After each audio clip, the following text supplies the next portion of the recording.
আসসালামু আলাইকুম, আমি আয়মান। আবার লেখা শুরু করলাম কেরানীগঞ্জ থেকে। পবিত্র কোরআন হিফজ সম্পন্ন করে এক নতুন জীবনের সন্ধানে মাদারীপুরের কালকিনির পথে পা বাড়ালাম।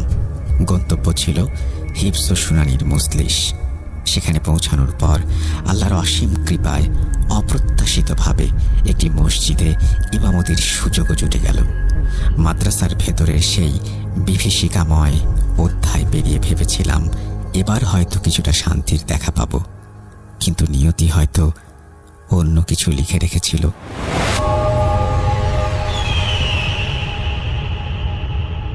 একদিন ফজরের নামাজের পর, তখনও আলো পুরোপুরি ফোটেনি, এক প্রবীণ মুসল্লি প্রায় হাঁপাতে হাঁপাতে আমার কাছে ছুটে এলেন। তার চোখ মুখে গভীর উদ্বেগ আর অসহায়ত্ব। মিনতি ভরা কণ্ঠে বললেন, হুজুর, দয়া করে একটু আমাদের বাড়িতে চলুন। তার ব্যাকুলতা দেখে আমি কিছুটা অবাক হলাম। জিজ্ঞেস করলাম, কেন চাচা, কোনো সমস্যা? চাচা এক গভীর দীর্ঘশ্বাস ফেলে বললেন, আর বলো না বাবা, আমার নাতনিটা গত 10-15 দিন ধরে বড়ই কষ্টে আছে। কত ডাক্তার, কত কবিরাজ, কত বড় বড় হুজুর দেখালাম, কিছুতেই কিছু হলো না। তারা যখন আসেন, মেয়েটা একদম সুস্থ হয়ে যায়। তাবিজ কবজ দেওয়া শেষ হলেই আবার সেই আগের মতো যন্ত্রণায় ছটফট করতে থাকে। তাই সব দ্বিধা আর লজ্জা সরিয়ে তোমার কাছে ছুটে এসেছি বাবা। চাচার কথা শুনে আমি স্তম্ভিত হয়ে গেলাম। আমার আধ্যাত্মিক জগতের অভিজ্ঞতা তো একেবারেই ব্যক্তিগত, গোপনীয়। তিনি কি করে আঁচ করলেন যে আমি এই ধরনের কিছু করতে পারি? কবিরাজি, তাবিজ কবজ তো আমার তেমন পছন্দের বিষয়ও নয়। তাই খানিকটা নিজেকে গুটিয়ে নিয়ে এড়িয়ে যাওয়ার ভঙ্গিতে বললাম, চাচা, যেখানে এত অভিজ্ঞ ডাক্তার, কবিরাজ আর নামি দামি হুজুররা কিছু করতে পারেননি, সেখানে আমার মতো কোনো সাধারণ কিশোর আপনার কি সাহায্য করতে পারবে? কিন্তু চাচা নাছোড়বান্দা, তার চোখ মুখে দৃঢ় বিশ্বাস। তিনি আরও বিস্ময়কর কথা বললেন, বাবা, তুমি সাধারণ কেউ নও, তা আমরা সবাই জানি। আমার বিস্ময় আরও বাড়ল। সবাই জানেন? এর মানে কি? আপনারা আমার মধ্যে এমন কি দেখেছেন? তখন চাচা মুখ খুললেন। তার কথায় এলাকার এক অজানা অধ্যায় উন্মোচিত হলো। তুমি হয়তো জানো না, এই মসজিদে বেশিরভাগ মুসল্লিই এলাকার প্রভাবশালী এমপি চেয়ারম্যানদের লোক। তারা নিজেদের খেয়াল খুশি মতো মসজিদ চালান। আমি গত 25 বছর ধরে এই মসজিদে নামাজ পড়ছি। এমন কোনো শুক্রবার যায়নি যেদিন টাকা তোলা, নাম লেখা আর হুজুরদের বয়ান নিয়ে মসজিদে হট্টগোল হয়নি। কিন্তু তুমি আসার পর থেকে এই সমস্যাগুলো এমন নিখুঁতভাবে সামলেছ যা আগে কেউ পারেনি। আমি বললাম, শুধু এসব গুণ থাকলেই তো কেউ অতি প্রাকৃতিক কিছু করতে পারে না চাচা। তিনি প্রত্যুত্তরে যা বললেন তা আমার কল্পনার বাইরে ছিল।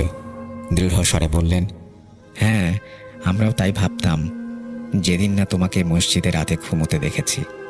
আমার কপালে চিন্তার ভাঁজ পড়ল। মসজিদে ঘুমানোতে আবার সমস্যা কিসের? চাচা বললেন, তুমি কি অন্য এলাকা থেকে এসেছ? আমার হ্যাঁ সূচক মাথা নাড়াতেই তিনি শুরু করলেন, তাহলে শোনো, এই এলাকায় এমন কেউ নেই যে এই মসজিদ সম্পর্কে জানে না। প্রায় 25 বছর আগে 2 ভাই একসঙ্গে চেয়ারম্যান পদে দাঁড়িয়েছিল।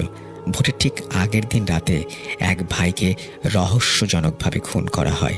তাকে এই মসজিদের জমিতেই কবর দেয়া হয়েছিল। তখন থেকেই রাতের বেলা এই কবরের আশেপাশে অদ্ভুত ভয়ঙ্কর সব কাণ্ড ঘটতে শুরু করে, যা এলাকার মানুষের রাতের ঘুম কেড়ে নেয়। তৎকালীন চেয়ারম্যানের নির্দেশে কবরের আশেপাশে রুকাইয়া করে এখানে মসজিদ নির্মাণ করা হয়, এই ভেবে যে হয়তো সমস্যার সমাধান হবে। কিন্তু কিছুতেই কিছু বদলায় না, বরং এই মসজিদটি রাতের বেলায় যেন এক অশরীরী শক্তির দখলে চলে যায়। তিনি 2 বছর আগে এক ভয়ঙ্কর রাতের কথা শোনালেন। বছর 2 আগের কথা। আমরা 5 থেকে 7 জন মুসল্লি এখানে এসে ইতেকাফে বসেছিলাম। রাত তখন খুব বেশি নয়, 11টা কিংবা 11:30 হবে। হঠাৎ এক অদৃশ্য শক্তি আমাদের 7 জনকেই টেনে হিঁচড়ে মসজিদের ছাদে ছুঁড়ে মারল। এরপর যা দেখলাম তাতে আমাদের ভয়ে জান পাখি উড়ে যাওয়া জোগাড়। একটি রক্তমাখা ছুরি হাতে সারা শরীর বিষধর সাপে জড়ানো দেহ থেকে মাথা আলাদা এক বীভৎস মূর্তি। তার চোখে মুখে পচা মাংসের থেকে অজস্র পোকা কিলবিল করছিল, আর সেগুলো খোলসের মধ্যে ঝরে পড়ছিল। আমরা ভয় আল্লাহ আল্লাহ করতে করতে কোনো মতে ছুটে মসজিদের ভেতরে আশ্রয় নিলাম, কিন্তু তাতেও শেষ রক্ষা হলো না। আবারও সেই শক্তি আমাদের টেনে হিঁচড়ে ছাদে নিয়ে আছড়ে ফেলল। আমরা সবাই বুঝলাম এখানে আর এক মুহূর্ত থাকা সম্ভব না। বাধ্য হয়ে ইতেকাফ ভেঙে যে যার বাড়িতে পালিয়ে গেলাম। এরপর বহু বছর এই মসজিদ বন্ধ ছিল। অনেক হুজুর আলেম এসে সমস্যার সমাধান করতে পারেননি, এখানে রাত কাটানোর চেষ্টা করেছেন, কেউ সফল হননি। এই তো মাস দুয়েক আগের ঘটনা। একজন বেশ সাহসী বড় আলেম এখানে ঘুমিয়েছিলেন, তাকেও টেনে হিঁচড়ে ছাদে নিয়ে এমনভাবে আছড়ে ফেলা হলো, তারপর তিনি পুরোপুরি ভেঙে পড়েন। চেয়ারম্যানের লোকেরা কড়া নির্দেশ দিয়েছিলেন, বাইরের কোনো হুজুর এলে তাকে যেন এই মসজিদ সম্পর্কে কিছু বলা না হয়। তুমি এখানে ঘুমাবে জানলে আমি আগেই তোমাকে সব বলতাম। আমি চাচার সমস্ত কথা মন দিয়ে শুনলাম। মসজিদটি তাহলে সত্যিই অস্বাভাবিক, কিন্তু এখন অগ্রাধিকার ওই অসুস্থ মেয়েটি। বললাম, চাচা, মসজিদের সমস্যা না হয় পরে দেখা যাবে, এখন চলুন আপনার নাতনিকে দেখে আসি। তার বাড়ির কাছাকাছি পৌঁছাতেই আমার মাথার চুলগুলো স্বয়ংক্রিয়ভাবে কেঁপে উঠল। বিপদ সংকেত। তাকিয়ে দেখি বাড়ির চারপাশে গাছের ডালে দেয়ালে অদ্ভুত ভঙ্গিতে গভীর মনোযোগে বসে আছে 4টি সাদা চোখ বিশিষ্ট 7টি ভয়ঙ্কর দর্শন রাক্ষসে পাখি। এগুলোর উপস্থিতি কোনো স্বাভাবিক ব্যাপার নয়। আমার চোখ যেন মুহূর্তেই একটা কিছু অনুভব করে নিল। ঘরে ঢুকে দেখলাম একজন পর্দানসীন ধার্মিক মেয়ে বিছানায় শুয়ে আছে, কিন্তু একই দশা, একেবারে শুকিয়ে কাঠ, যেন কঙ্কালসার। তার শরীর থেকে একটি তীব্র পচা গন্ধ আসছিল, যেন জীবন্ত দেহ পচে গেছে। তার বাবা কাঁদতে কাঁদতে আমার পাশে এসে বসে, ভগ্ন কণ্ঠে বলে, হুজুর, এসএসসি পরীক্ষার আগ পর্যন্ত আমার মেয়েটি একদম স্বাভাবিক ছিল। তারপর একদিন সকল ছাত্রছাত্রীরা মিলে একসাথে ঘুরতে যায়। ফিরে আসার কয়েকদিন পর থেকেই তার অস্বাভাবিক আচরণ শুরু হয়। সারাক্ষণ এমনভাবে ছটফট করে যেন কেউ ধারালো ছুরি দিয়ে তার শরীর কাটছে। কি হয়েছে, কেন হচ্ছে, কিছুই বুঝতে পারছি না। আমি চোখ বন্ধ করে ঘটনার গভীরে যাওয়ার চেষ্টা করলাম। অতীন্দ্রিয় উপলব্ধি আমার কাছে সব পরিষ্কার হয়ে গেল। ঘটনাটি আসলে শুরু হয়েছিল একটি নোংরা কুনজর থেকে। হাই স্কুলে পড়ার সময় একটি ছেলে মেয়েটিকে ভালোবাসত, যদিও সেটাকে ভালোবাসা না বলে কুনজর বলাই ভালো। শিক্ষা সফরে গিয়ে ছেলেটি তাকে প্রেমের প্রস্তাব দেয়, কিন্তু মেয়েটি ধার্মিক হওয়ায় তাকে প্রত্যাখ্যান করে। ইসলাম যা সমর্থন করে না তা সে কোনোভাবেই করতে পারবে না। কয়েকবার প্রত্যাখ্যাত হওয়ার পর ছেলেটি রাগে ক্ষিপ্ত হয়ে ওঠে এবং মনে মনে প্রতিজ্ঞা করে, ও যদি আমার না হয় তাহলে কারোরই হতে দেব না। সে এক কুখ্যাত কবিরাজের শরণাপন্ন হয় এবং মেয়েটিকে কালো জাদুর মাধ্যমে বশীকরণ ও সম্মোহিত করার তাবিজ করে। কিন্তু মেয়েটি ধার্মিক এবং আল্লাহর বিশেষ রহমত তার আধ্যাত্মিক সুরক্ষা থাকায় সেই জাদুর কোনো প্রভাব তার উপরে পড়েনি। তখন ছেলেটি কবিরাজকে নির্দেশ দেয় মেয়েটিকে যেন মরণ বাণ মারা হয়। এর জন্য মেয়েটির ব্যবহৃত জিনিসপত্রের প্রয়োজন ছিল। সেই ধূর্ত কবিরাজ তার দুষ্ট জিনদের মাধ্যমে মেয়েটির ব্যবহৃত একটি ব্লেড চুরি করে নিয়ে আসে এবং তাতে ভয়ানক জাদু করে সেটি চালান করে দেয়। উদ্দেশ্য ছিল ব্লেডটি ধীরে ধীরে মেয়েটিকে কাটতে থাকবে, একসময় মেয়েটি মারা যাবে। আমি যখন মেয়েটিকে দেখলাম তখন তার অবস্থা খুবই করুণ ছিল। আর কিছুক্ষণ জাদু চললে হয়তো সে মারাও যেত।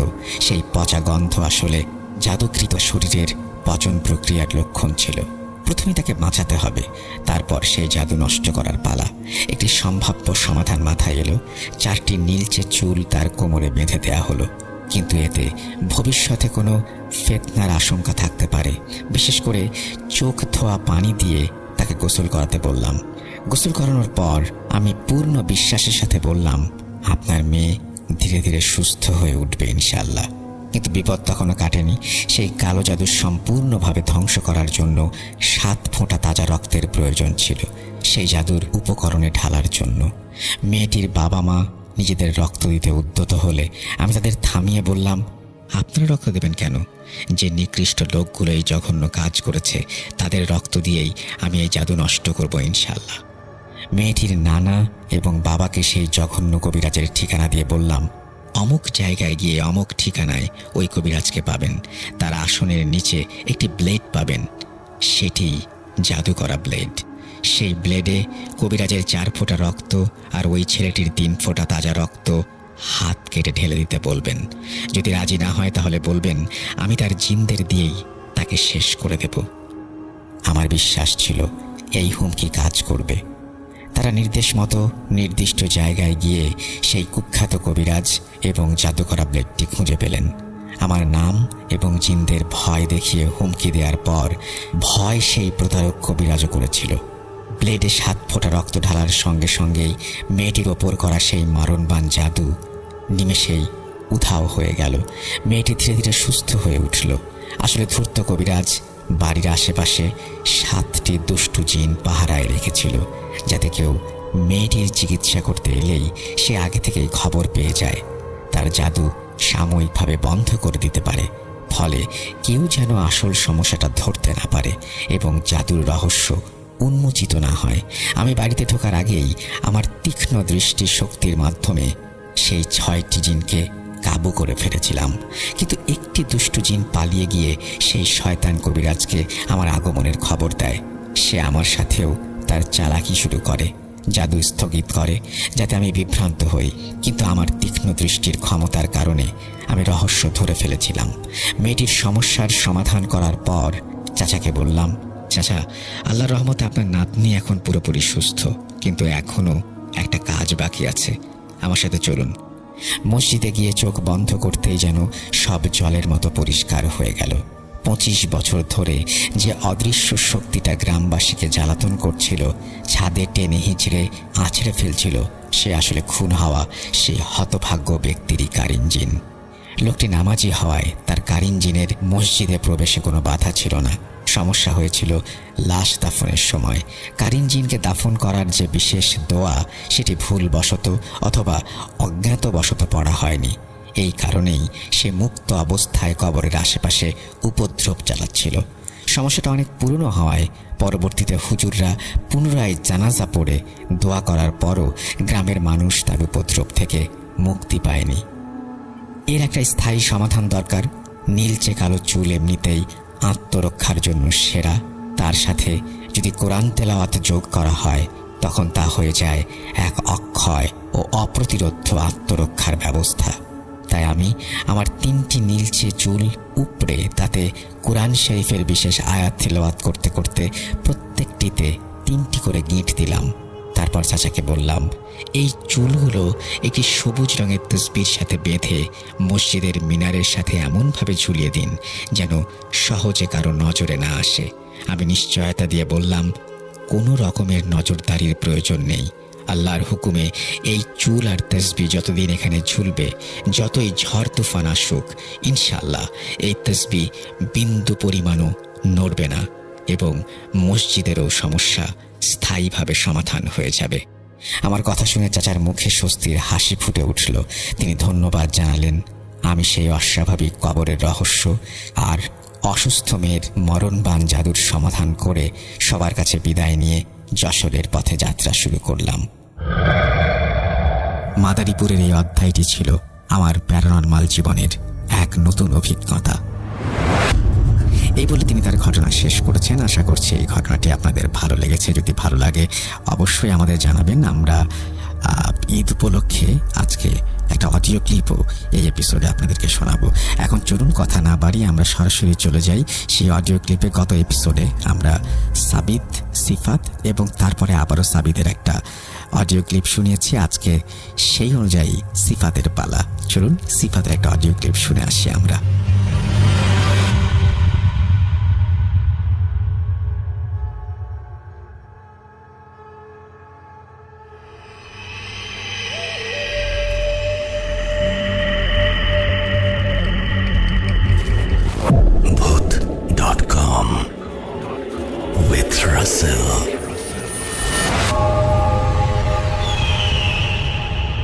আসসালামু আলাইকুম রাসেল ভাই ও প্রিয় লিসেনার্স, আশা করি আপনারা সবাই ভালো আছেন। আমি সিফাত আলম, ভূত.com একজন মডারেটর বলছি চট্টগ্রাম থেকে। আজকে আমি আবারও নতুন একটি ঘটনা নিয়ে আপনার সামনে হাজির হলাম। আজকের ঘটনাটি আমাকে যিনি পাঠিয়েছেন তার নাম হচ্ছে ফাতিমা। তিনি হচ্ছে ওনার বয়স প্রায় হচ্ছে 70 বছরের উপরে হতে পারে। তো উনি বর্তমানে ইউএস আছেন। তো ঘটনাটি আমি হচ্ছে আপনাদের বোঝার সুবিধার্থে ওনার ভাষাতেই ঘটনাটি শেয়ার করেছি। ঘটনার শুরুতে উনি সবাইকে সালাম জানান। তো আমি সরাসরি ওনার ভাষায় ঘটনাটি বলতে শুরু করছি। আমার নাম ফাতিমা। আমি বর্তমানে ইউএসএ থাকি। আমার বয়স 70 ঊর্ধ্ব হবে। আমি কখনো ভাবিনি যে হচ্ছে আমার ঘটনাটি আমি কখনো শেয়ার করতে পারবো।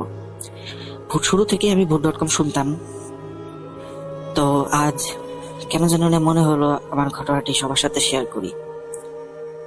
তো আমার ঘটনাটি যখন ঘটে তখন হচ্ছে আমার বয়স ছিল 9 থেকে 10 বছরের মতো। ঘটনাটি মূলত দেশভাগের আগের একটি ঘটনা। তো সে সময় হচ্ছে আমরা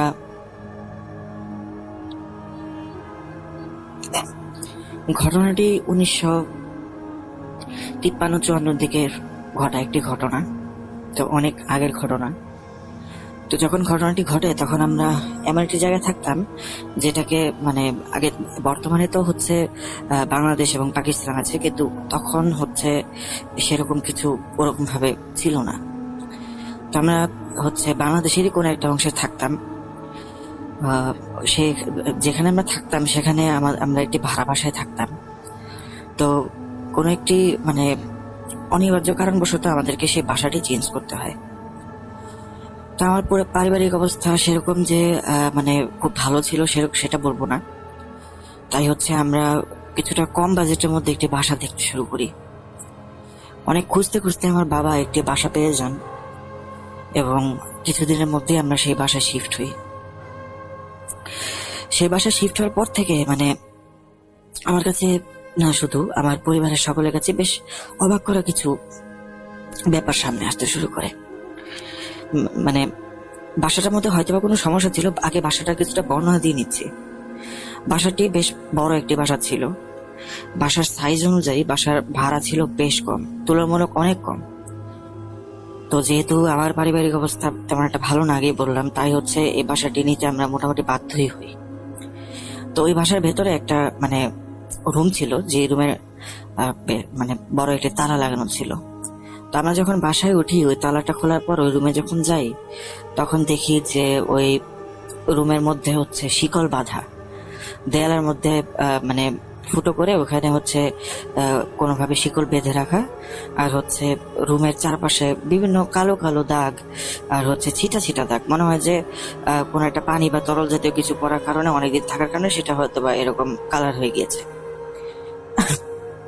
তো সেই বাসায় ওঠার পর থেকে বেশ কিছু আনইউজুয়াল অ্যাক্টিভিটি আমরা খেয়াল করতে থাকি, যেমন হচ্ছে জিনিসপত্র এখান থেকে ওইখানে চলে যাওয়া, তারপর হচ্ছে রাতের বেলা কারো কান্নার আওয়াজ পাওয়া, কারো হাঁটাহাঁটির শব্দ শোনা। এই ধরনের আওয়াজ আমরা প্রায় প্রতিদিনই পাচ্ছিলাম।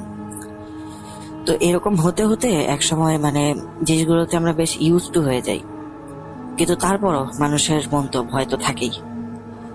তো সেই বাসায় ওঠার কিছুদিন পরে হচ্ছে আমি খেয়াল করি যে হচ্ছে আমি যখন ওয়াশরুমে যাই তখন মনে হয় যে কেউ আমার পেছন পেছন আসছে, এবং মাঝে মাঝে হচ্ছে মুখ ধুয়ে যখন ওয়াশরুমের আয়নাটার দিকে তাকাতাম তখন মনে হচ্ছে আমার মধ্যে কাউকে আমি দেখতে পেতাম, এরকম মনে হতো। তো এইগুলো চলছিল। অন্যদিকে হচ্ছে আমার মায়ের ব্যাপারে একটু বর্ণনা দিয়ে নেই। আমার মা খুব রক্ষণশীল পরিবারের এক মেয়ে ছিলেন। আর আমার যে নানি ছিলেন তিনি যতটুকু আমি জানি, যদিও নানির ব্যাপারে আমি তেমন একটা জানি না, আম্মুর কাছ থেকে শোনা ছাড়া তেমন একটা শোনা হয়নি। নানিকে আমি জীবনে দেখেছিও হয়তো বা খুব কম, তার সাথে আবার তেমন একটা দেখা সাক্ষাৎ হয়নি। তার শেষ বয়সে তার সাথে আমি বেশ কিছুদিন ছিলাম, সেটা আমি ঘটনার পরবর্তী অংশে আপনাদেরকে জানাচ্ছি। তো আমার নানি লোকমুখে শোনা যায় এবং মায়ের কাছ থেকেও শুনেছি আমার নানির নাকি জিন পালতেন। উনি ভীষণ পরহেজগার একজন মহিলা ছিলেন। এখন নানির কাছে যেতে সবসময় আম্মু আমাদেরকে নিষেধ করতেন, আমাদেরকে নিয়ে যেতেন না। আমার পরিবারে আমি, আমার ভাই, আমার বাবা এবং মা ছিলাম। তো আমরা যখন আম্মুকে জিজ্ঞেস করতাম যে আম্মু নানি বাড়িতে একবার যাই, নানিকে একটু দেখে আসি, এই কথাটা বলার আগ পর্যন্ত আমি নানিকে কখনোই চোখের দেখা দেখিনি। 1 বছর 1.5 বছর পরে হচ্ছে আম্মু সবসময় বলতো যে না, সেখানে যাওয়া যাবে না, যখন সময় হবে আমি তখন নিজেই নিয়ে যাব। তো হচ্ছে আমি এটাও দেখতাম যে নানি যদি খুব বেশি অসুস্থ না হতেন বা কোনো ইমার্জেন্সি না হতো, আম্মু নিজেও নানি বাড়িতে যাওয়াকে বেশ অ্যাভয়েড করতেন, উনি খুব একটা যেতে চাইতেন না। আমি এটাও দেখতাম যে যখন আম্মু যেতেন, গিয়ে ম্যাক্সিমাম 2 ঘন্টা বা 2.5 ঘন্টার মধ্যে বাসায় ফিরে আসতেন। তো এইভাবেই সবকিছু চলতে থাকে, আর আমাদের বাসার সমস্যাগুলো তো লেগেই থাকে। তো আমি মাঝে মাঝে আম্মুকে বলতাম, আম্মু তুমি একটা কাজ করো না, তুমি যেহেতু বলো যে নানি জিন পালে আর আমাদের বাসায় যেহেতু এরকম সমস্যা হচ্ছে, এটা তো কোনো মানুষ ঘুরে সমস্যা হতেই পারে না, কারণ এই বাসায় তো আর কেউ থাকে না, আমরা 4 জন ছাড়া। তো আমরা 4 জন এক রুমে ঘুমালেও যেহেতু সমস্যাগুলো হচ্ছে, তাহলে তো হয়তো বা কোনো সমস্যা রয়েছে এরকম, তো নানির সাথে একটু কথা বলো। কিন্তু আম্মু পারতপক্ষে নানির সাথে কথা বলা অ্যাভয়েডই করতেন। তো মূল ঘটনায় ফিরি। আমার মা একদিন রান্না করতে গেলেন রান্নাঘরে। আমি, আমার বাবা আর ছোট ভাই বসে বসে গল্প করছিলাম। তো এমন সময় হুট করে আমরা আম্মুর খুব জোরে একটা চিৎকার শুনতে পাই। তো চিৎকারটি শুনতে পেয়ে আমরা যখন আম্মুর কাছে যাবো চিন্তা করি, কিন্তু আমরা কেন জানি না 3 জনই কেমন জানি ফ্রিজ হয়ে যাই, যেতে চাচ্ছি কিন্তু কেন জানি যাচ্ছি না। খুব অদ্ভুত একটা ফিলিং ছিল। তো কিছুক্ষণ পর আম্মু আসে, প্রায় 5 থেকে 7 মিনিট পর আম্মু নিজেই আমাদের রুমে আসেন। আসার পর আব্বুর সাথে রাগারাগি করতে শুরু করেন যে আমি এত জোরে চিৎকার দিলাম, তুমি কি শুনতে পাওনি নাকি যে আমি চিৎকার দিচ্ছি? কোনো একটা সমস্যা হয়েছে তাই তো চিৎকার দিছি, তুমি কি এখানে যেতে পারতে না?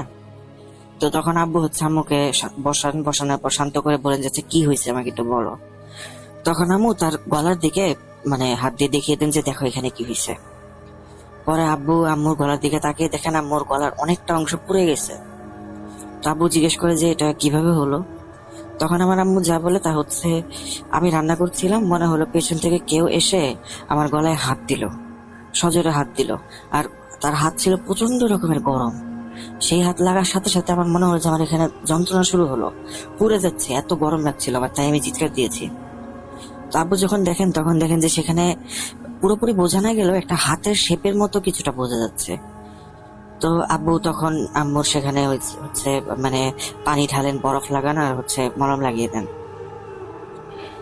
তো এইভাবে এই ঘটনাটা চলে গেল।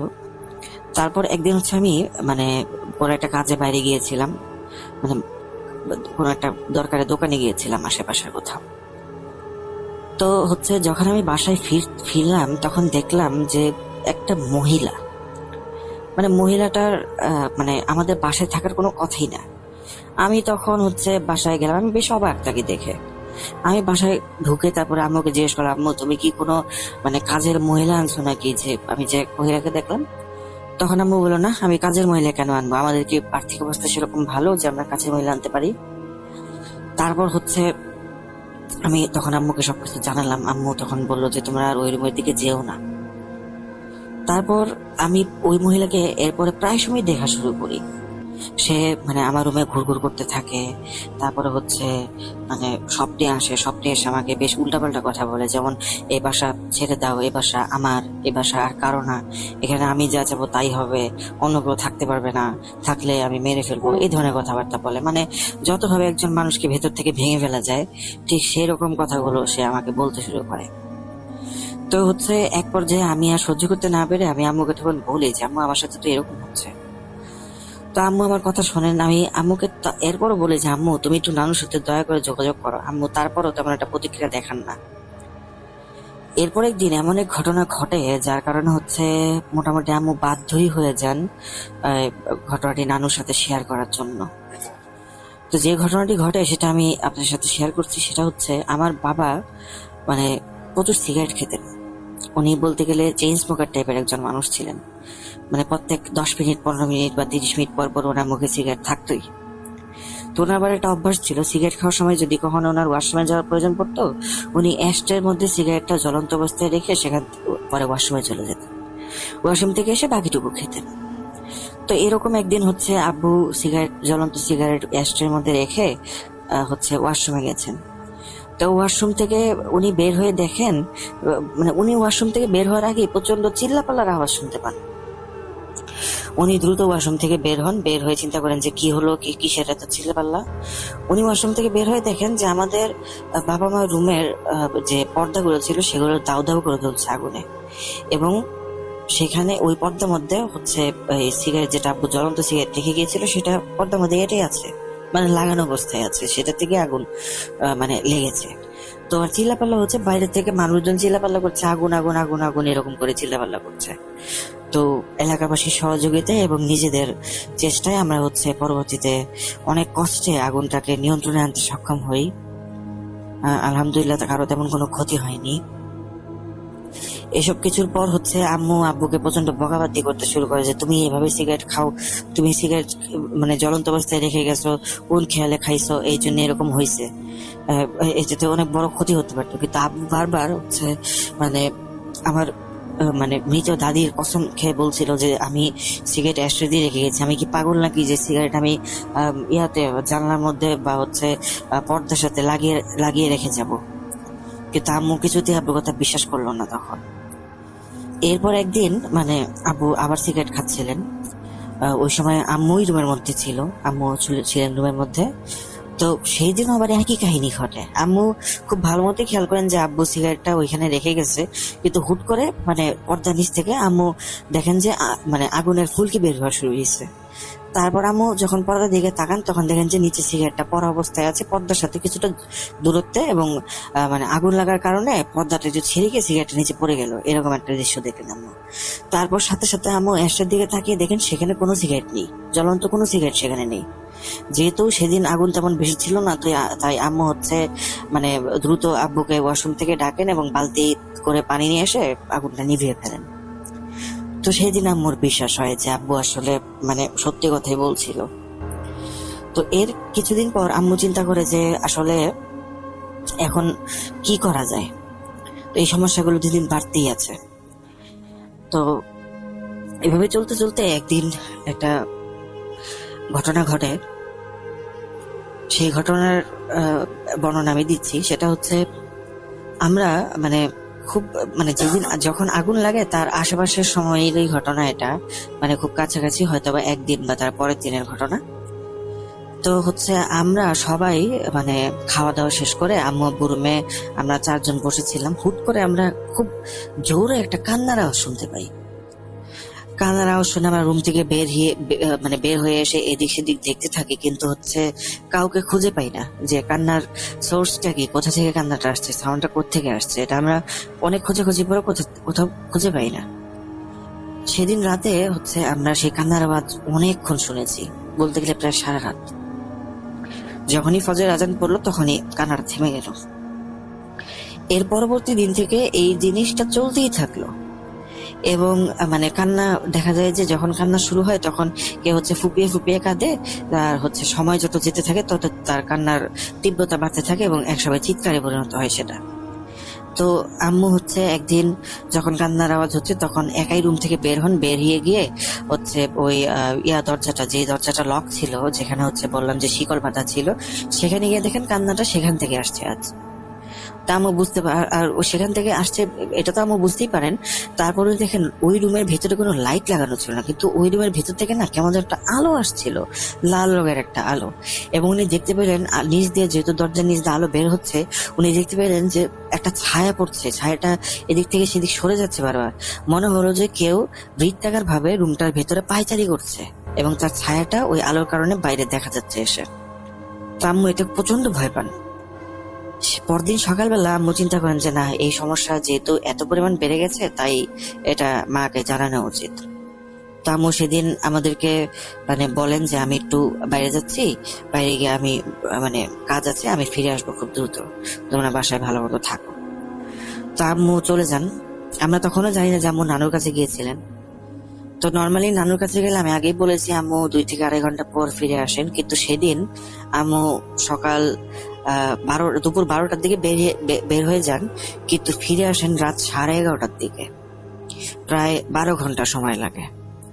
তো আম্মু যেদিন যখন ফিরে এলেন তখন হচ্ছে দেখতে পেলাম যে উনি ঘরে ফিরে এসে মানে কাপড় চোপড় চেঞ্জ না করে সেই অবস্থাতেই ব্যাগ থেকে একটা ছাইয়ের একটা কাগজ বের করলেন। সেই কাগজের ভেতরে মানে ছাই কালারের কিছু ছিল, গুঁড়ো টাইপের কিছু ছিল। তো আম্মু সেই গুঁড়ো নিলেন, নিয়ে হচ্ছে দরজার চারপাশে ছড়িয়ে দিলেন। এরপর হচ্ছে তিনি একটা মানে ছোট মাটির পাত্র বের করলেন, একদম ছোট, মানে প্রদীপ জ্বালায় যে পাত্রগুলোর মধ্যে, সেগুলো নিলেন। নিয়ে হচ্ছে সেখানে একটু ঘি দিলেন। ঘি দেওয়ার পর সেখানে মানে ব্যাগ থেকে বের করে একটা সুতো রাখলেন, মোটা সুতো। সেখানে আগুন ধরিয়ে দেন। আগুন ধরিয়ে একটা কাগজ বের করেন আবার পার্স থেকে, বের করে সেই কাগজটা পুড়িয়ে ফেলেন। পুড়িয়ে ফেলার পর সেই ছাইটুকু আবার হচ্ছে সেই তেলের মধ্যে মানে সেই ঘিয়ের মধ্যে দিয়ে দেন। দিয়ে সেই ঘিটা হচ্ছে আবার দরজার সামনে ছড়িয়ে দেন। তো এই কাজ করার কিছুক্ষণ পর আমি যখন মানে রুমের মধ্যে আসার পর আম্মুকে জিজ্ঞেস করি, আম্মু তুমি এটা কি করলা, তুমি কোথায় গেছিলা? তখন আম্মু বলে যে আমি তোমার নানুর কাছে গিয়েছিলাম, কোনো প্রশ্ন তোমরা করো না, যেটা করছি মানে বুঝে শুনিয়ে করছি, তোমরা আজকে রাতে বাইরে যেও না। তো রাতে খাওয়া দাওয়া করে তো বাইরে যেতেই হয়।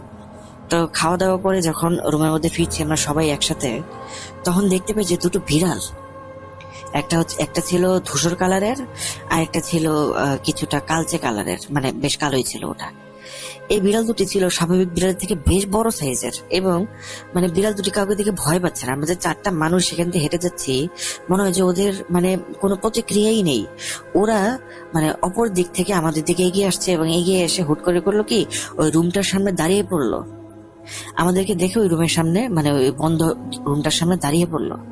পরে মানে হুট করে মনে হলো যে একটা বিড়াল ইশারা দিয়ে মাথাটা একটু নাড়িয়ে মানে বোঝাতে ছিল যে আমরা যাতে ভেতরে চলে যাই।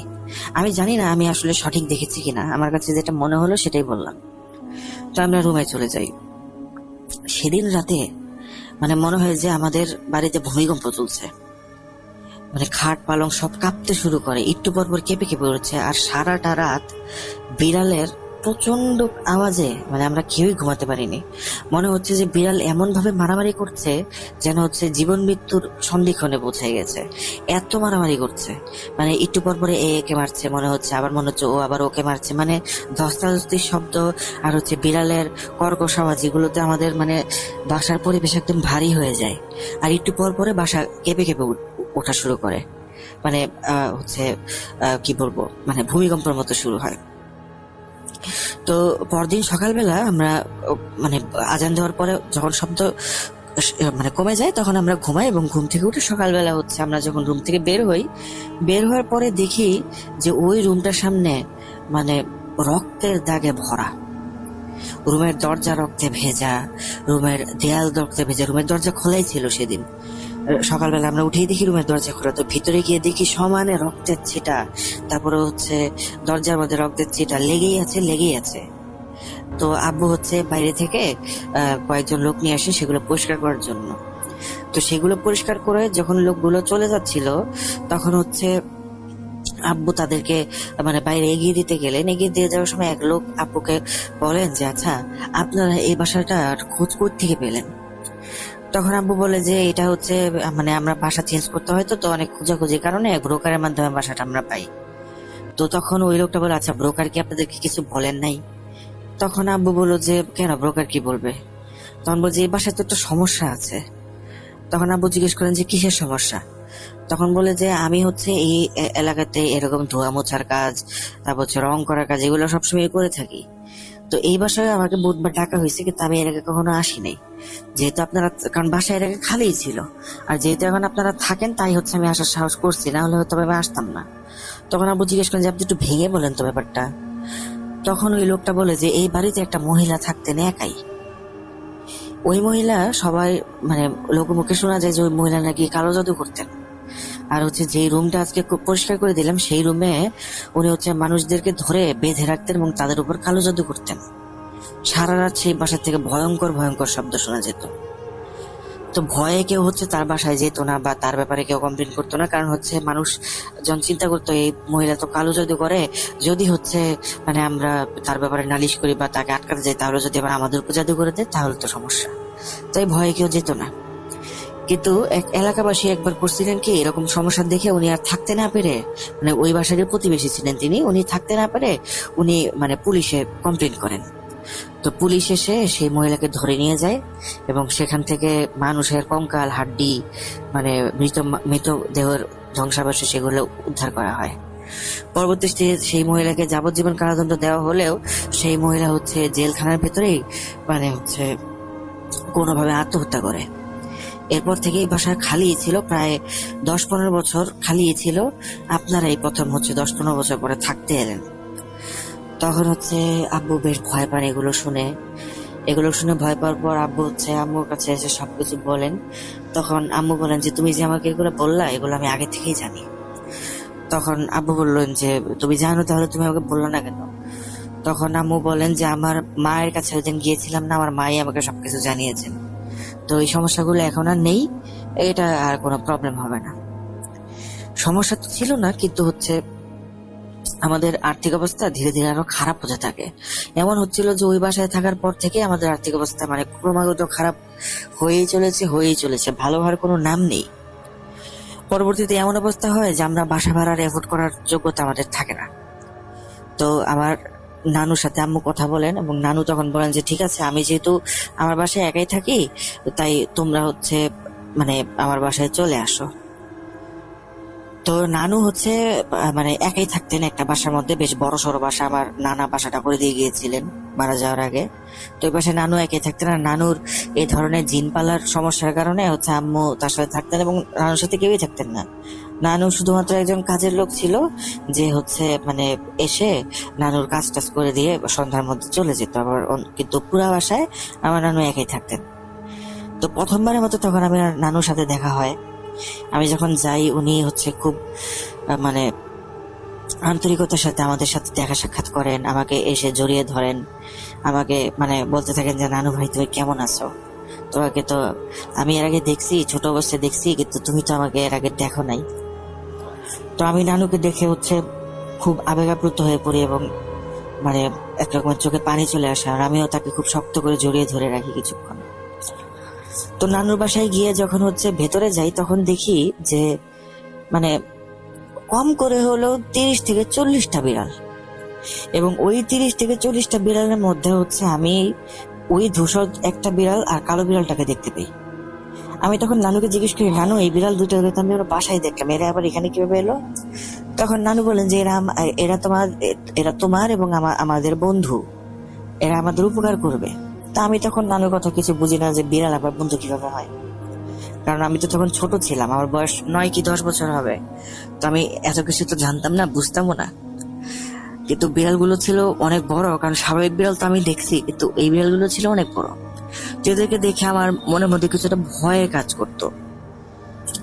তো দুপুরবেলা যখন নানুর ওইখানে বাসায় খেতে বসি তখন আমাদের পেছন পেছন বিড়ালগুলো চলে আসে, মানে সবগুলো বিড়ালই রুমের মধ্যে চলে আসে এবং রুমের এক কোনায় গিয়ে সবগুলো একসাথে গিয়ে বসে। এমন ভাবে বসে মানে খুব সুশৃঙ্খল ভাবে বসে, চুপচাপ বসে থাকে, মানে খাবারের উপরে হামলা করছে না, কিচ্ছু করছে না, জাস্ট চুপচাপ সুশৃঙ্খল ভাবে বসে আছে। তো কিছুক্ষণ পর আমি খেয়াল করে দেখি যে তারা আমার দিকে তাকায় আছে এবং আমার খুব ভয় লাগতে শুরু করে। তখন নানু জানি না কাকে উদ্দেশ্য করে বললেন যে আপনারা একটু বাইরে যান, বাচ্চাটা ভয় পাচ্ছে, আপনারা এখন এখানে থাকিয়েন না। আর বিড়ালগুলো একদম বাধ্যের মতো সুন্দর মতো লাইন ধরে রুম থেকে বেরিয়ে চলে গেল। আমি তখন বেশ অবাক হয়ে নানুকে জিজ্ঞাসা করলাম যে নানু এটা কি হলো? তখন নানু বললেন যে তুমি মানে এখন তোমাকে কিছু বলবো না, তুমি পরবর্তীতে বুঝতে পারবা, একটু বড় হলে তুমি বুঝতে পারবা। তো কিছুদিন পর একদিন সকালবেলা আমি হচ্ছে হাঁটছিলাম, নানুর বাসা অনেক বড় একটা করিডোর ছিল, তো করিডোর ধরে হাঁটছিলাম। তখন নানু আমাকে বললো যে খাবার হতে আর 30-35 ফিট সময় লাগবে, তুমি একটু ঘরটা ঘুরে মানে বাসাটা ঘুরে দেখো। তো আমি করিডোর দিয়ে হাঁটছিলাম, হাঁটতে হাঁটতে একবার হচ্ছে আমি একটা বিশাল বড় গাছের সামনে এসে পৌঁছাই, মানে করিডোরটার বাইরে একটা বিশাল বড় গাছ, এবং খুব অবাক করার ব্যাপার হচ্ছে ওই গাছটার গায়ে সমানে তাবিজ বাঁধা, এক একটা এক এক কালারের, কোনোটা কালো, কোনোটা সাদা, কোনোটা লাল, কোনোটা সবুজ, কোনোটা হলুদ, এরকম কালারের এক একটা তাবিজ বাঁধা, মানে অসংখ্য তাবিজ বাঁধা। আমি ফিরে এসে নানুকে জিজ্ঞেস করি, নানু ওই গাছটা এরকম কেন? তখন নানু বললেন যে দুনিয়াতে তো ভালো খারাপ সবই আছে না, তা আমরা হচ্ছে ওই গাছটা হচ্ছে ভালো গাছ, ওই গাছের মধ্যে আমরা খারাপ গুলোকে বেঁধে রেখে দিছি যাতে করে ওরা বের হতে না পারে। তো আমি তখনও নানুর কথা কিছু বুঝি নাই। তো একদিন রাতের বেলা হচ্ছে আমি মানে ছাগল ডাকার শব্দ পাই। তখন আমি রুম থেকে বের হয়ে দেখি যে নানু মানে বাসার দরজার সামনে বসে আছে এবং নানুর সামনে বিশাল বড় লাইন বলতে মানুষজন এসেছে নানুর কাছ থেকে চিকিৎসা নেওয়ার জন্য। আমি তখন আম্মুকে জিজ্ঞেস করি, আম্মু নানু কি ডাক্তার? তখন আম্মু আমাকে বলে, না তো, তোমার নানু তো ডাক্তার না। তখন আমি আম্মুকে জিজ্ঞেস করি, তাহলে এত মানুষ নানুর কাছ থেকে কিসের চিকিৎসা নিতে আসছে? তখন আম্মু বলেন যে এটা ওই চিকিৎসা না, এটা আলাদা চিকিৎসা, এটা তুমি বুঝবে না। তো সেদিন হচ্ছে আমি খেয়াল করলাম যে যারাই চিকিৎসা নিতে আসছে প্রত্যেকের কাছে একটা করে ছাগল রাখা। তো ছাগলগুলো হচ্ছে চিকিৎসা নিয়ে যাচ্ছে, নিয়ে যাওয়ার পরে ছাগলগুলো হচ্ছে নানুর যে কাজের লোকটা ছিল তার কাছে দিয়ে যাচ্ছে এবং সে হচ্ছে বাড়ির পেছনে একটা জায়গায় ছাগলগুলোকে বেঁধে আসছে এবং সেই ছাগলগুলো ডাকাডাকি শব্দ আমি পাচ্ছিলাম। তো নানুকে আমি সব শেষ হয়ে গেলে, নানুর কাজ শেষ হয়ে গেলে আমি নানুকে জিজ্ঞাসা করি যে নানু, এই ছাগলগুলা মানে তুমি কি আমাদেরকে খাওয়ানোর জন্য আনছো, রান্না করে খাওয়াবে? তখন নানু বললেন যে না, এগুলো আমাদের খাবার না, এগুলো হচ্ছে আমাদের বন্ধুদের খাবার। ওই যে তুমি আমার বন্ধুদেরকে দেখছো না বিড়ালগুলোকে, ওটা ওদের খাবার, এটা ওরা খাবে। ওরা তো আমাদের উপকার করে, ওদেরও তো খাওয়ার দরকার পড়ে, তাই হচ্ছে এটা ওদের জন্য, এটা আমাদের জন্য না। ওরা যদি খুশি হয়ে আমাদেরকে দেয় তাহলে হচ্ছে আমরা খেতে পারি, কিন্তু ওদের কাছ থেকে আমরা চাই নিতে পারবো না।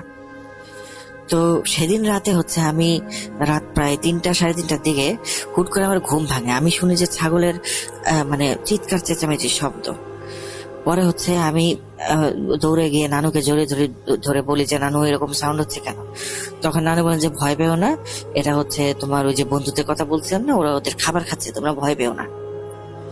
তো ভয় না আমরা, যদিও নানু মানে আমাদেরকে বুঝিয়েছিল কিন্তু আমরা ছোট ছিলাম, তাও তো ভয় পাচ্ছিলাম।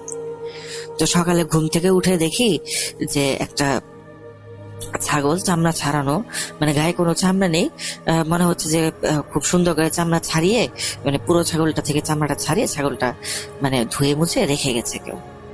তখন নানু বললেন যে তুমি যে খাইতে চাইছিলে না ছাগল, এই জন্য হচ্ছে তোমার বন্ধুরা এই ছাগলটা তোমাদের খাওয়ার জন্য রেখে গেছে। তো সেদিন রান্না করে আমরা সবাই সেই ছাগলটা খাই। এভাবে হচ্ছে নানুর বাসায় থাকতে শুরু করি। তো এক সময় আমার নানুর তো বয়স ছিল তখন অনেকই, মনে হয় 60-65 বছর হবে। উনি বেশ দুর্বল টাইপেরও ছিলেন, মানে খুব একটা চলাফেরা করতে পারতেন না। তো একটা সময় হয় যখন হচ্ছে তিনি ইন্তেকাল করেন। তো নানুর ইন্তেকাল করার পর হচ্ছে আগে দিয়ে নানু আমার আম্মুকে বলে যান যে মা, এই যে আমার এই বন্ধুগুলো আছে, তোমাদের বন্ধুগুলো আছে, আমি যাওয়ার পরে এরাও চলে যাবে, তোমরা শুধু একটা কাজ করবা, ওই যে গাছটা দেখছো না, ওই গাছে মোটামুটি 35টার মতো কালো তাবিজ আছে, সেই তাবিজগুলো খুলে একটা পানিতে একটা তোমাদেরকে দোয়া দিয়ে যাচ্ছি, এই দোয়াটা পরে ওই পানিতে ডুবিয়ে রাখবে। ওই পানিটা একদিন ডুবিয়ে, মানে ওই তাবিজগুলো একদিন ডুবিয়ে রাখবে এবং ওই পানিটা পরের দিন সকালবেলা ওই গাছের গুঁড়োয় ঢেলে দিবে, আর কিছু করার দরকার নেই। তো নানু মারা যাওয়ার পরে আম্মু হচ্ছে সেই অনুযায়ী কাজ করেন। নানুর জানাজা যখন হয়, মানে আমি আব্বুর কাছে যতটুকু শুনেছি যে এত বেশি মানুষ হয়েছিল যেটা সম্ভবই না, মানে কোনোভাবেই সম্ভব না। অনেক মানুষ ছিল সেখানে এবং প্রত্যেকটা মানুষের চেহারা না দেখতে খুব কাছাকাছি এবং মানুষগুলোর চেহারা বেশ ঢাকা, শুধু চোখগুলো দেখা যাচ্ছে এরকম টাইপের, কিন্তু চোখগুলো সবার কেমন জানি একই রকম মনে হচ্ছিল দেখে, যে আরে এর চোখ দেখলে এরকম, আরেকজনের চোখে একই রকম, এরকম মনে হচ্ছিল। তো নানু মারা যাওয়ার পর হচ্ছে আম্মু নানুর কথা মতো কাজগুলো করেন। নানু যতদিন পর্যন্ত আম্মু সেই কাজগুলো না করেন ততদিন পর্যন্ত সেই বিড়ালগুলো আমাদের বাসায় ছিল, আশেপাশে ঘুরঘুর করতো, কিন্তু খুব কান্নাকাটি করতো। মানে দেখা যেত যে কোথাও বসে খুব চিৎকার করছে, দেখে মনে হচ্ছে যে খুব কান্নাকাটি করছে, এরকম করতো। তো আম্মু যখন নানুর বলা কাজগুলো করেন তারপর দিন থেকে একটা করে বিড়াল মানে গায়েব হতে শুরু করে। পরবর্তীতে একটাই বিড়াল থাকে, সেই বিড়ালটা আম্মুর সাথেই ছিল। আমি একটু এরপর যখন ওই বিড়ালটাকে, মানে আমার খুব পছন্দ ছিল, ওটা ছিল একটা মানে ক্যালিকো কালারের বিড়াল, মানে গায়ের মধ্যে কালো, সাদা, ধূসর, তারপর হচ্ছে কমলা, হলুদ, এই টাইপের কালার ছিল তার গায়ের মধ্যে। ওটা আমাদের সাথেই থাকতো। তো ওটাকে আমি আবার খুব পছন্দ করতাম, খুব আদর করতাম, ও সবসময় আমাদের সাথেই থাকতো, মানে আমার সাথে খুব বেশি লেগে থাকতো। তো ওই বিড়ালটা একদিন হচ্ছে মানে হুট করে হারিয়ে যায়। আমি তখন আম্মুকে জিজ্ঞেস করি, আম্মু বিড়ালটাকে খুঁজে তো পাইতেছি না। তখন আম্মু বলে যে আমি তখন একটু বড় হই, আমার বয়স মনে হয় তখন 15-16 বছর হবে। তখন তো আমার জিন নিয়ে মোটামুটি আইডিয়া হয়, কারণ তখন থেকে আমি হচ্ছে কোরআন মাজিদ পড়া শুরু করি, সেখানে তো সূরা জিন ছিল। আমি আম্মুর কাছে জানতে চাইলে আম্মু আমাকে সবকিছু বুঝিয়ে বলেন। তখন আম্মু আমাকে যখন জিজ্ঞেস করলাম যে বিড়ালটা খুঁজে পাচ্ছি না, তখন আম্মু আমাকে বলে যে ও ছিল আমাদের বন্ধু, ও বিড়াল ছিল না, আসলে ও ছিল জিন। ও বিড়ালের রূপে আমাদেরকে রক্ষা করত, একটাই ছিল, বাকিগুলো সব আগে চলে গিয়েছিল। তোমার নানু ওর কাছে অনুরোধ করে গিয়েছিল যে ও যাতে ওর শেষ বয়স পর্যন্ত থাকে, এবং ও অনেক বয়স্ক ছিল। আসলে সত্যি কথা কি, ও মারা গেছে। ও বুঝতে পারছিল যে ও মারা যাবে, তাই হচ্ছে ও চলে গেছে। ও তোমার নানুকে বলে গিয়েছিল যে যখন ওর মনে হবে যে ওর শেষ সময় ঘনিয়ে আসছে, ও চলে যাবে। আর যদি ও মারা যায় তাহলে ও একটা সাইন দিয়ে যাওয়ার কথা বলছিল যে ওই বট গাছের মধ্যে আর একটা কালো তাবিজ পাওয়া যাবে বাঁধা অবস্থায়। তো আমি গত 2 দিন আগে সেই বট গাছে একটা কালো তাবিজ বাঁধা অবস্থায় দেখছি, তার মানে ওই জিনটা মারা গেছে।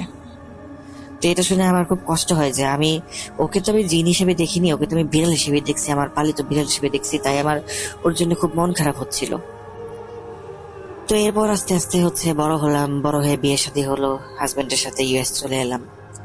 এই ছিল মেইনলি আমার ঘটনা। আমি জানি না ঘটনাটা ভয়ের কিনা, কিন্তু আমার কাছে হচ্ছে ওই যে বাসায় আমরা ছিলাম, যে বাসায় ওই কালো জাদুকর্ণী মহিলা ছিল, সেই ঘটনাটা প্রচন্ড ভয়ের ছিল। আর নানুর কাছে যখন আসলাম তখন যে আমি মানে জিনকে দেখলাম, আমি তো সেটা তখন জানতাম না, কিন্তু আমি বয়স যখন আমার 15-16 বছর হলো তখন আমি জানতে পারলাম যে না, আসলে নানুর সাথে যেগুলো ছিল ওগুলো জিন ছিল। তো এই ছিল আমার ঘটনা। আপনারা সবাই ভালো থাকবেন। আসসালামু আলাইকুম। তো প্রিয় লিসেনার্স, এই কথা বলে হচ্ছে ফাতিমা তার ঘটনা শেষ করেন। তো এই ছিল আজকের ঘটনা। দেখা হবে নতুন কোনো এপিসোডে নতুন কোনো ঘটনা নিয়ে। ততদিন পর্যন্ত সবাই ভালো থাকুন, সুস্থ থাকুন, আর ভূত.com এর সাথেই থাকুন। আসসালামু আলাইকুম।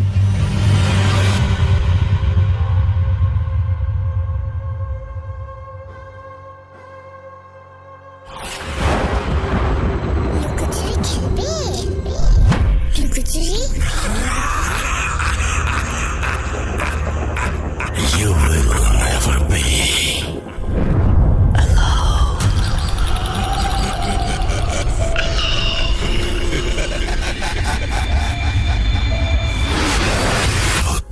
alone.com.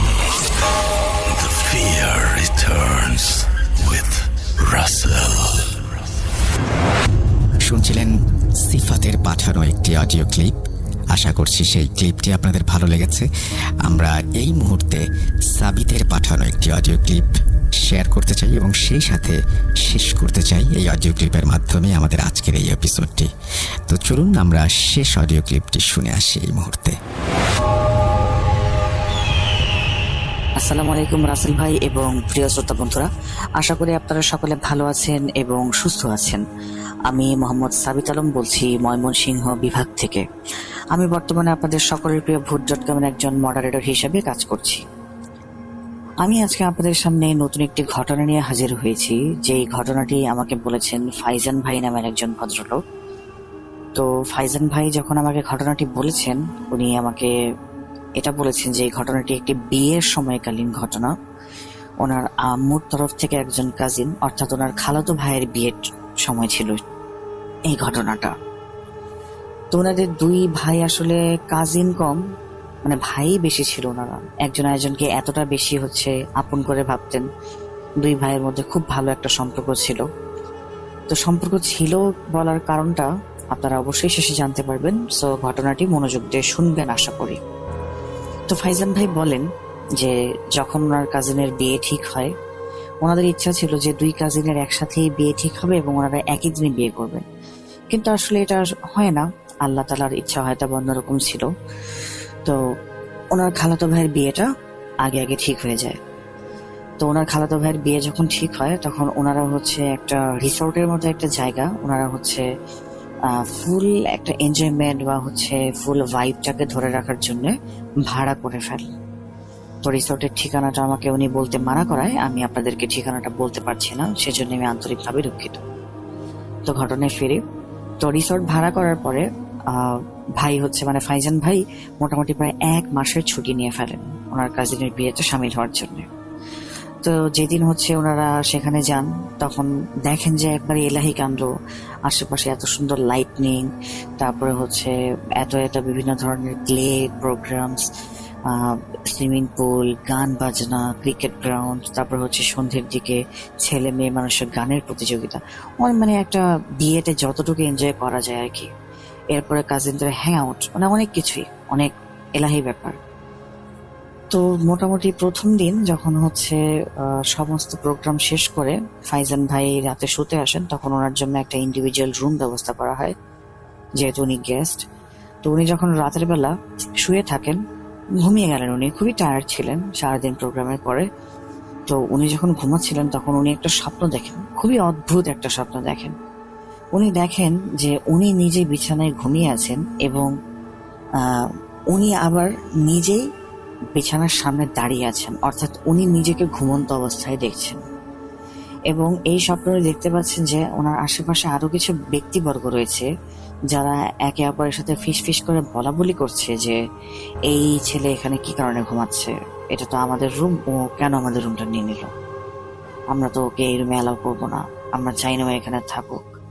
তো তখন যেই ফাইজান ভাইটা দাঁড়িয়েছিলেন বেডের সামনে, উনি কি করলেন, পানির একটা গ্লাস দিলেন হাতে এবং ওনাকে ওঠানোর চেষ্টা করছিলেন, মানে নিজেকেই নিজে ওঠানোর চেষ্টা করছেন যে ঘুম থেকে ওঠো, তোমার আশেপাশে লোকজন আছে, ঘুম থেকে ওঠো। যখন উনি উঠছেন না তখন যে ফাইজান ভাই হচ্ছে বেডের সামনে দাঁড়িয়েছিলেন, উনি পানির গ্লাসটা ঘুমন্ত ফাইজান ভাইয়ের উপরে একেবারে ঢেলে দেন এবং ওই টাইমে ওনার ঘুমটা ভেঙে যায়। তো আমি লিসনারদের বোঝার সুবিধার্থে আরেকটু সুন্দর করে বলি বিষয়টা, যে ফাইজান ভাই যে ড্রিমটা দেখছিলেন সেই ড্রিমের ভেতরে উনি নিজেকেই নিজে দেখছিলেন এবং নিজের দুইটা অবয়ব দেখছিলেন, যেখানে একজন ঘুমাচ্ছিলেন এবং একজন নিজেকেই দেখছিলেন। আশেপাশে অনেক লোক ছিল যারা কথাবার্তা বলছিল যে এই ছেলে কি কারণে আমাদের ঘরে, এটা তো আমাদের জায়গা। তো উনি নিজেকেই এই অবস্থা থেকে ঘুম থেকে তোলার জন্য নিজের উপরে পানি ছিটকে মারেন। তো এই পানিটা যখন ওনার মুখে লাগে তৎক্ষণাৎ ওনার ঘুমটা ভেঙে যায়।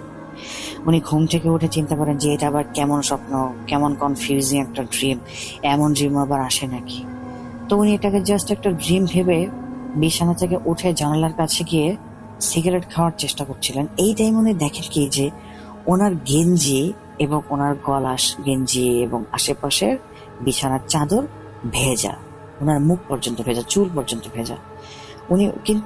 উনি ভাবছিলেন কি যে ভয় হয়তো উনি ঘেমে গেছেন, কিন্তু ওনার লোয়ার বডি যেটা ছিল বুকের নিচ থেকে সেই জায়গায় কিন্তু একটু ভেজা নেই। ঘামলে তো একটা মানুষের সম্পূর্ণ শরীর ঘামে, কিন্তু উনি শুধুমাত্র আপার বডি ওনার ঘামা ছিল। তো উনি চিন্তা করলেন কি এটা কেমন ড্রিম, যে আমি স্বপ্ন দেখলাম যে আমি নিজেকে পানি মারলাম আর এদিকে দেখা যাচ্ছে যে আসলেই আমার গায়ে পানি, এটা কেমনে সম্ভব।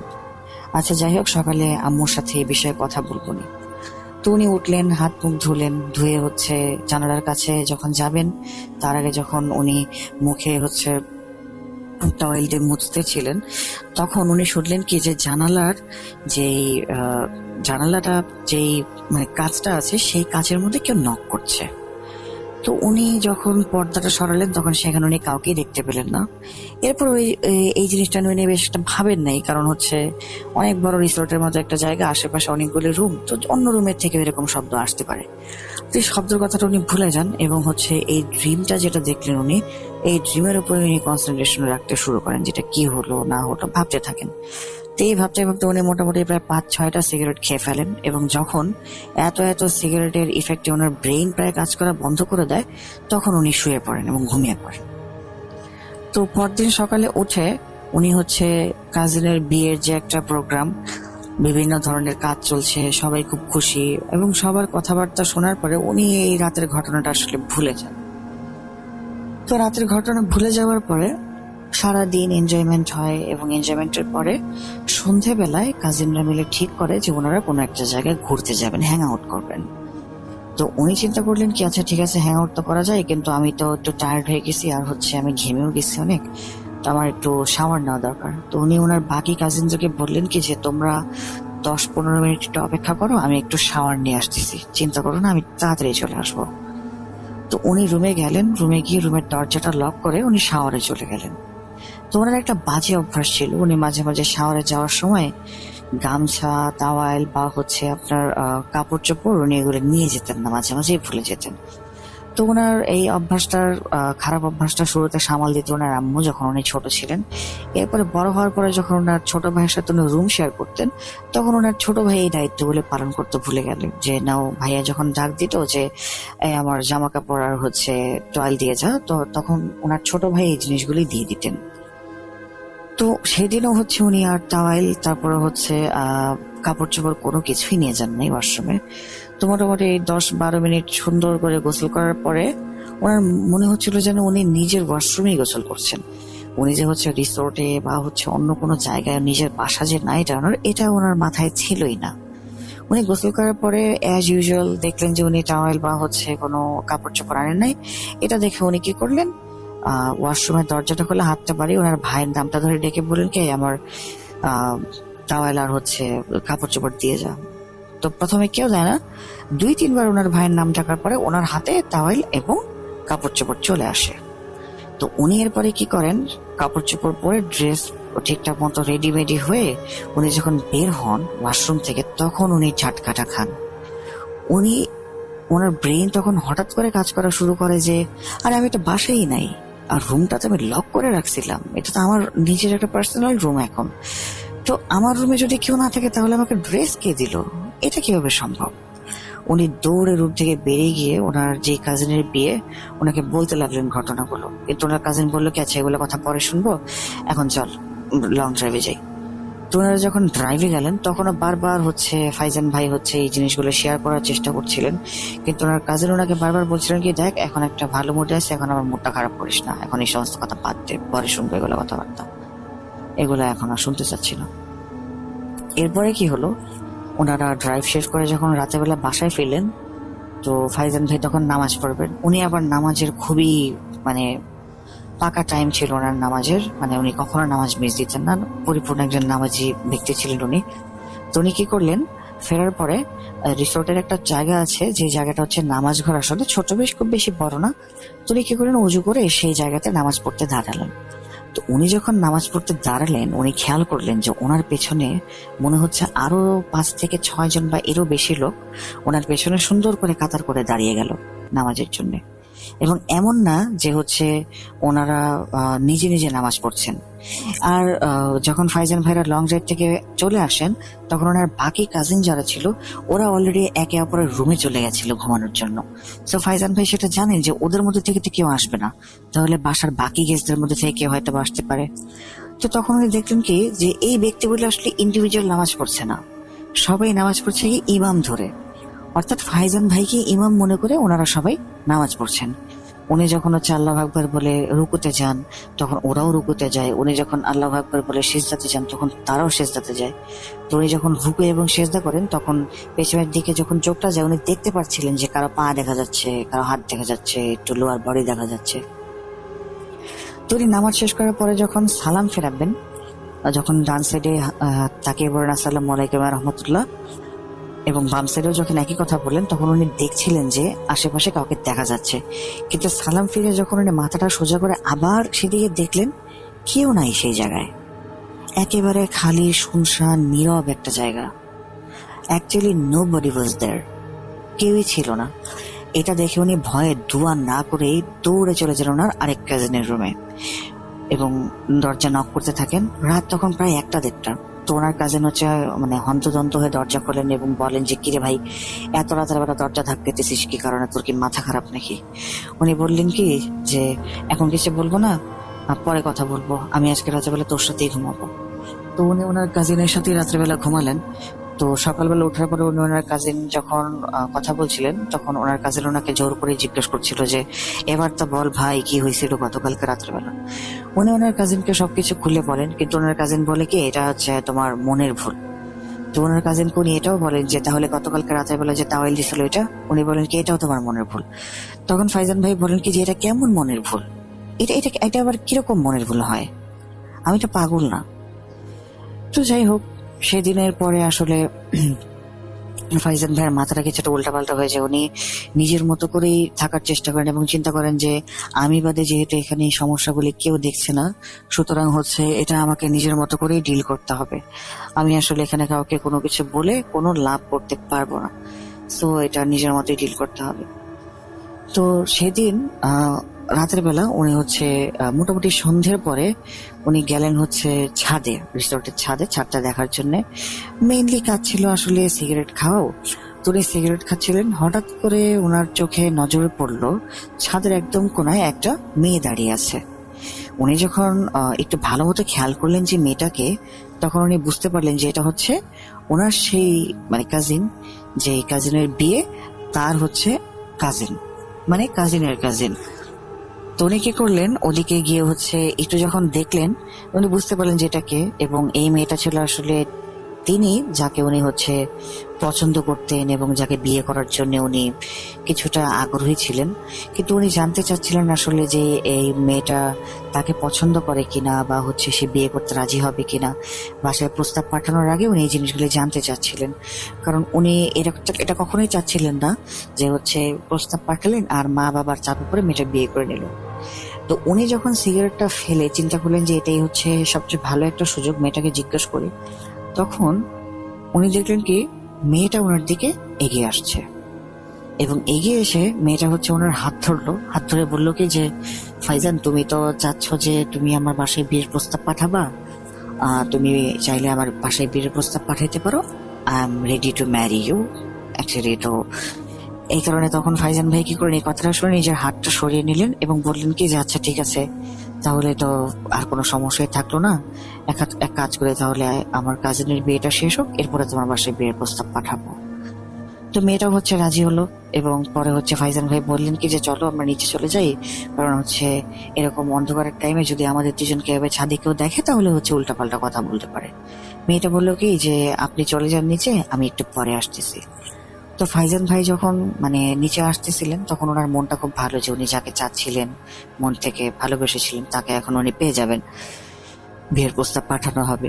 তো এই কথা চিন্তা করতে করতে উনি যখন নিচে নামছেন তখন উনি দেখতে পেলেন কি যে এই মেয়েটাই আবার সিঁড়িতে উপরের দিকে উঠছে, এবং উপরের দিকে ওঠার সময় মেয়েটা তাকে বললো কি আসসালামু আলাইকুম ফাইজান ভাই, ভালো আছেন? উনি তো উনি অবাক হয়ে গেলেন।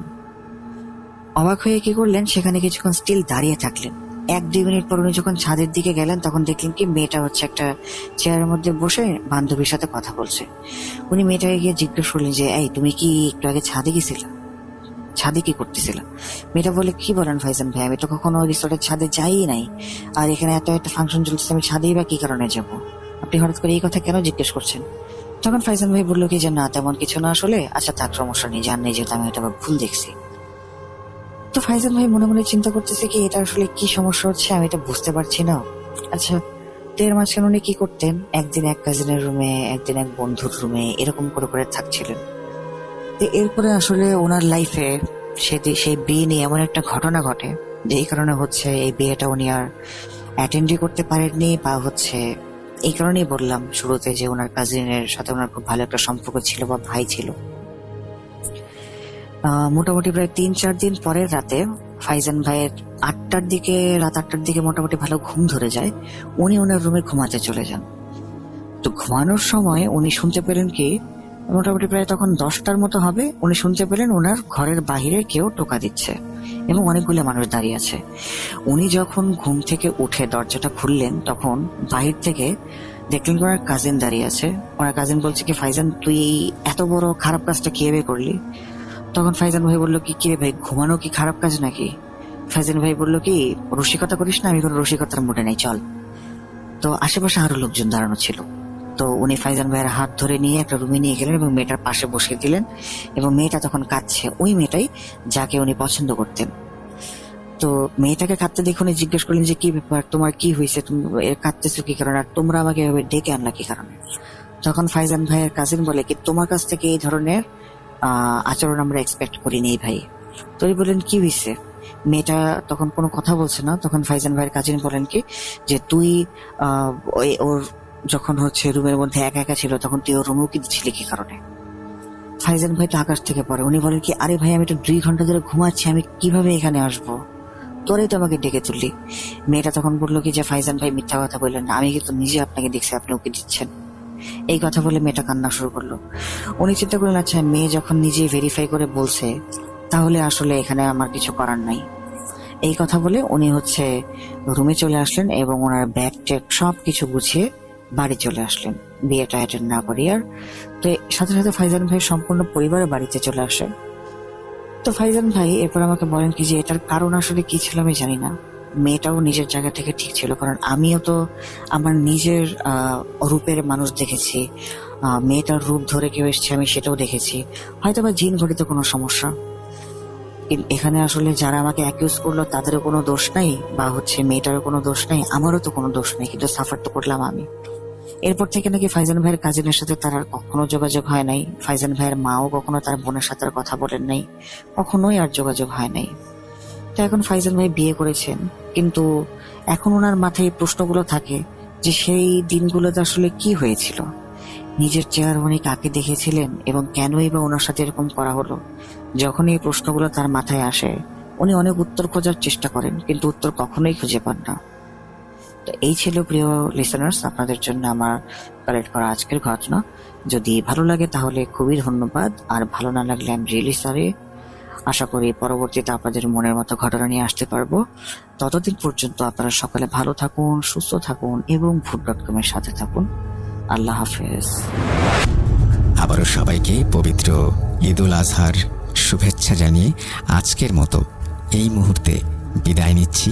আশা করছি আপনাদের আজকের এই এপিসোডটি ভালো লেগেছে। যদি ভালো লাগে অবশ্যই আমাদেরকে জানাবেন, আর ভালো না লাগলেও আমাদেরকে জানাবেন। যদি ভালো লাগে তাহলে অবশ্যই লাইক দিতে ভুলবেন না, কমেন্ট করতে ভুলবেন না এবং আমাদের এই এপিসোডটি শেয়ার করতে ভুলবেন না। আজকের মতো বিদায় নিচ্ছি। সবাই ভালো থাকুন, সুস্থ থাকুন, মোস্ট ইম্পর্টেন্টলি ভূত.com এর সাথে থাকুন। আল্লাহ হাফেজ, ঈদ মুবারক।